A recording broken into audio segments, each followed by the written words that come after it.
I'm Lisa, and this is Be the Effect, a podcast about the small, intentional shifts that create meaningful change. Here, we explore patterns, pauses, pivots, and practices so you can create that transformation from the inside out. Let's crack on.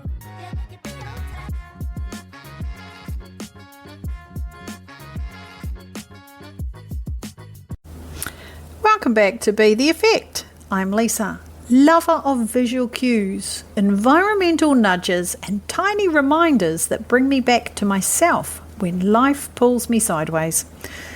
Today we're exploring anchoring your new choices. Now, change doesn't fail because you don't care. It fades because life gets busy. Anchors are your ally. They're gentle cues that say, this matters. This is who I am becoming. An anchor can be anything that nudges you toward your intention. So it might be a note on the mirror, I choose calm, or how does calm allow me to be? It might be a stone in your pocket or a bracelet on your wrist that reminds you to breathe. A phone alert with a phrase that grounds you. They're not about control, they're about support. So think of it like this. Your environment can either be your best friend or your saboteur. So anchors work with life instead of against it. They make it easier to remember, easier to return, easier to practice. I had a tiny crystal on my desk for years, a reminder to pause midday. I've carried crystals in my pocket. I've done sticky notes on my steering wheel so that when I get in I can remember. I've written on my mirror.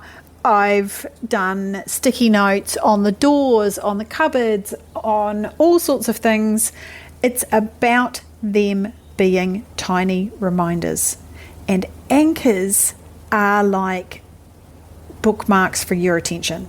Some days I forget it's there, and that's okay. The power isn't in perfection, it's in the repeated return. They help you notice, shift, and integrate without force. So, this week, create an anchor for a habit or shift that you're practicing. Make it meaningful to you. Make it visible, or something that you will hear and somewhere you'll actually notice it. So whether that is on your phone or on your door or your steering wheel or the window, let it remind you gently, not push you. And then notice how often does it bring you back into alignment without struggle. That's integration in motion. And you don't need to hold everything in your head. Your environment can hold you.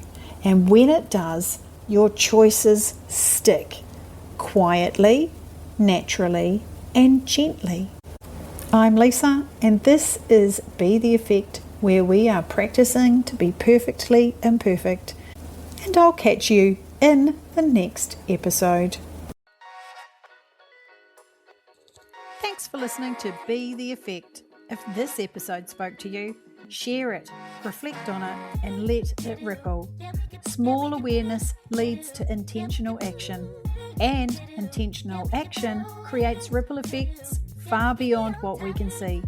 If you'd like to explore the butterfly effect process more deeply, you'll find links in the notes. Until next time, stay present and choose to be the effect.